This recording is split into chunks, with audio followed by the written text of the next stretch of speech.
The stock market surged today with the S&P 500 and NASDAQ both up over 2% as Trump and the White House are delaying their 50% tariffs on the EU, originally slated to be taken into effect June 1st, and they're going to be delayed till July 9th.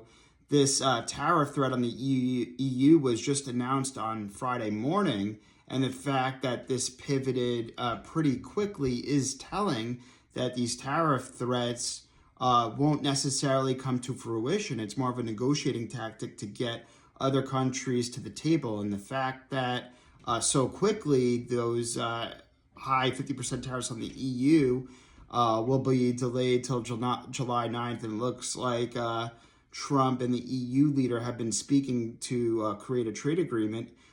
This is partially why the markets have been rallying today. Because the markets aren't really believing Trump at face value about his high tariffs. We already saw negotiated tariffs down with China, and we saw, obviously with the EU, 50% tariffs, won't be here. They'll likely come to a deal, and it looks like the rhetoric dialed down because of the threat on Friday of the 50% tariff. So the market's reacting well to that. Obviously, Apple's 25% tariff on Apple iPhones not manufactured and made in the U.S. still stands. However, I wouldn't be surprised if Tim Cook made an announcement in the next few days saying he'll be planning to create a manufacturing facility to at least with the goal of producing some parts of the iPhone in the U.S. by, let's say, 5-10 years from now. It's not going to happen overnight, and I think the administration knows that. But as long as he makes a plan saying something like that, I think he'll be in the clear for now, and the White House could remove the 25% Apple iPhone tariffs. So there's that. And then I also want to talk a little bit about NVIDIA earnings. NVIDIA earnings will be tomorrow. There's a lot of hype there because NVIDIA is the chip supplier, the AI chip supplier for the fourth industrial revolution for all these AI applications around the world with their chips. And a lot of hype is there. And something interesting that Jensen Huang said at his Computex speech and keynote last week is that, it's not just about NVIDIA chips anymore. NVIDIA is the AI infrastructure layer. With NVIDIA's NVLink Fusion, you could have chips not just from NVIDIA, but you could have custom silicon from, from Google, Amazon, pretty much interconnecting with NVIDIA's ecosystem. So this is another leg of growth for NVIDIA, being an AI infrastructure player, not just the chips. NVIDIA knows that there's going to be other AI chips out there, but their infrastructure layer is key, connecting all these different chips together. And that's a differentiator for NVIDIA for this infrastructure layer of AI.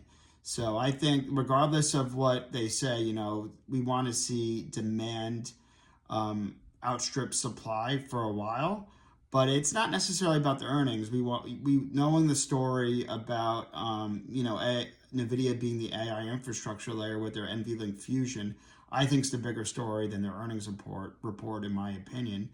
In other tech news, I also want to talk a little bit about tech.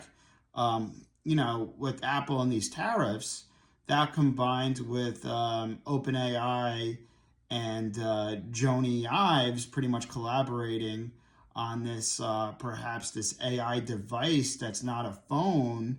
It perhaps could be a pendant. We don't know, but Jony Ives was Apple's designer for many years, and him pivoting to OpenAI is kind of telling in terms of the next leg of growth and where the real artificial intelligence growth is. So that's not necessarily great for Apple, in my opinion, in the long run, especially with Apple's designer Jony Ives pretty much going to OpenAI and OpenAI acquiring Jony Ives and so forth, and perhaps the device that'll come from that, an AI device that's not a screen, that's not an iPhone, perhaps a pendant. So all eyes will be on that. And then Google had a really interesting AI conference last week, pretty much showing their Gemini 2.5 models, how advanced they are. and and all the besides that, they have a plan of $249.99 a month for some of their AI services. There's also real-time translation in Google Meet. That's pretty cool. And yeah, this meeting and conference with Google really showcased their latest AI capabilities, and their AI models, especially with Gemini 2.5 now, is starting to take the lead. So this was a pretty good conference in terms of the updates and Google competing. The other week, a few weeks ago, Apple, some Apple executive, I think Eddie Q was his name, was testifying that Google searches on Safari have been declining, and although that's the case, the next leg of Google's growth is on Gemini and these AI applications, and the features that Google's unveiling, as well as the capability of Gemini 2.5, is pretty huge, and I think that's where a lot of the shift will be. And that's my opinion. And then I also want to talk a little bit about Tesla. Elon Musk put on a X post this weekend saying he's going to devote 24/7, pretty much return to office back at Tesla, and that's honestly where he belongs. He's admitting right now that his work with Doge was good, but you could only go so far. With this tax bill, despite Doge's efforts, they're not cutting as much as Elon would like, and that's partially because Congress, as a whole, is a roadblock to spending cuts. Obviously, they want to spend more money on their districts.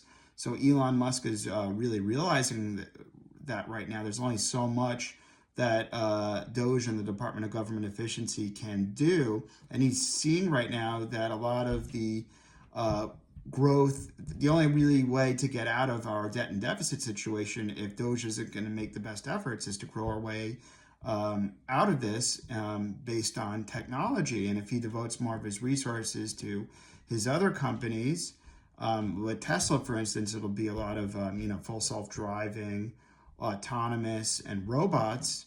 That economic growth could hopefully get us out of this debt and deficit. And there's a lot of converging technologies right now. Besides that, there's also blockchain, energy storage, and multi-omic sequencing, where the 3% GDP growth we've been used to for the past 100 years might accelerate to 7% GDP growth because of all these converging technologies.